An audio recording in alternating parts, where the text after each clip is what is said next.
Express News. Tom. Hey, Dejounte, the Spurs announced yesterday that they're going to go forward without having fans rather than open up the arena on Friday as they had hoped. What's your reaction to that? Is that just something you take in stride, or is it a bummer, or what are your thoughts on it?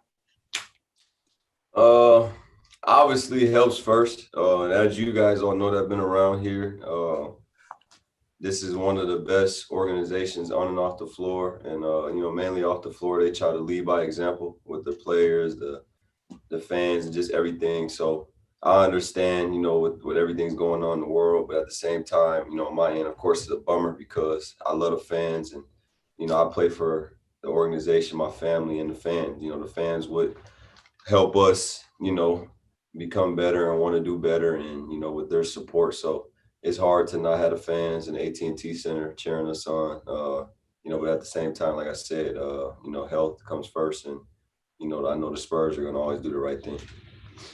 LeBron's got a birthday tomorrow. You're going to reach out to him, and what impact has he had on your career? Yeah, I'm going to give him some wine, but I ain't drinking. A great dude, man. He showed me nothing but love. Like I said before, when he was I believe a senior in high school, that's when I first became like, yeah, that's the guy. And I watched his career from when he was a senior in high school all the way to right now. And to see my favorite player become, a big brother to me, was everything. Because I don't really focus on building a lot of relationships, with just players. It's nothing against them. It's just who I am. But LeBron just been nothing but great to me as far as off the floor, on the floor, and, just trying to see me grow and be better. Like a draft night told me I was going to, the best organization in the NBA. And he's just been by my side, support me. And I try to support the same. I mean, that's LeBron James, but, love is love and support is always what people need at the end of the day. So, when he gets those great accomplishments, whatever it is, scoring or championships, whatever, and we're not playing, I try to support and, let him know that I appreciate him. Do you not build those relationships so you can keep a competitive edge? What, with just players? Yeah. Yeah, I mean, it's just how I am. To be real, I didn't make it this far to try to build a lot of relationships with guys all around. Obviously all my teammates, that's mandatory. But, as far as guys all the way around, I don't try to build a lot of relationships. I respect their game, their hustle, their grind, everything, and them being able to take care of their families. But, I don't really try to build those relationships. Thanks, Tommy O. Let's go to Tom Petrini. Tom. So when you're playing against somebody who you grew up, he's your favorite player, he's become a big brother to you, how do you maintain that competitive balance against somebody you look up to so much? Out the window. I respect him as LeBron James, as a great basketball player when we compete against one another. But all that, favorite player, big bro, whatever you want to call it, that's out the window. I look at him as an enemy on the floor because I know he's trying to destroy me and my team. So, I want to destroy him and his team. And then with that competitive mindset, that's something I know that you've always had. As your game grows, how much more competitive do you feel yourself getting?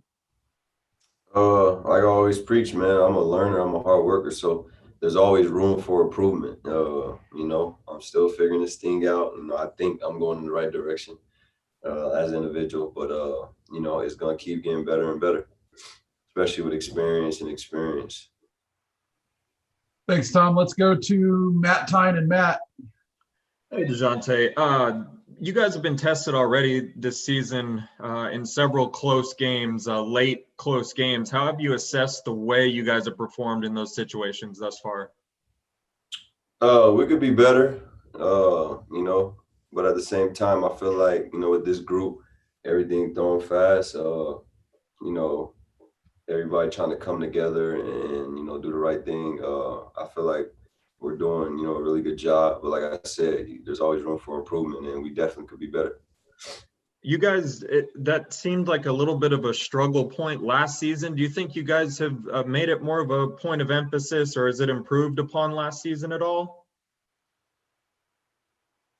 I mean, you got only time could tell. I mean, we 3 games in, and I feel like we started off good, whatever. But at the end of the day, you're gonna start off good, start off bad. But you gotta get more experience and more games played. I feel like to try to see what you're doing good at, what you're doing bad at, and where'd you get better at from last year. But like I said, I feel like we're in the right direction and better than we were last year. Thanks, Matt. We got time for a couple more. Let's go to Jeff McDonald. Jeff. Dejounte, how old were you when you met LeBron in person for the first time, and do you remember the circumstances of that? I went to his All-American camp when I was 16. That was the first time I met him. Got to have, great conversations with him. He'll probably remember it. It was in Vegas, LeBron James Skills Academy. We were on the same team in the camp. And, I got to, tell him. He obviously knew of me because of him and Jamal Crawford were pretty cool. Jamal used to talk to him about me. And so Bron, he mentioned that when I got to meet him, he was like, "Oh, I know who you are." Told me I knew, and we had a great conversation. But the relationship didn't really get tight until before I made it to the NBA. As a 16-year-old, were you pretty in awe of LeBron James and he knows who you are and all that? For sure. It just shows his greatness. He's not just watching NBA and playing and studying NBA. He's watching all the young guys coming up from whether it's middle school. Obviously, he got 2 talented young boys, but he's just into the game. Middle school, high school, college, overseas, the NBA. So that just speaks for his greatness itself. Right, appreciate it. Thanks, Jeff. We'll close things out with Evan Klosky. Evan. Hey, Dejounte. Just wondering what the biggest takeaway was from the Pelicans game. 6 turnovers is a bit uncharacteristic for you, and I'm sure you would admit that. Yeah, I mean, I don't want to talk about Pelicans. We lost that game. That game was like 2 days ago. Obviously, I know I could always do better. My team could do better. Yeah, I had 6 turnovers, but it's over. What can I do about it? I can't rewind in time and go back. I could just focus on the Lakers and do better and be better for my team. And then speaking about the future, just how important is this 5-game stretch against, the Lakers 3 times, the Clippers, Utah, and getting off to a good start to the season against some of the best opponents in the NBA? I'm just worried about one game at a time. We play tomorrow. You can't play more than one team at once. We're going to focus on trying to get a win tomorrow, and then after tomorrow, we'll see and go from there. Thank you, DJ. Much appreciated. Yep.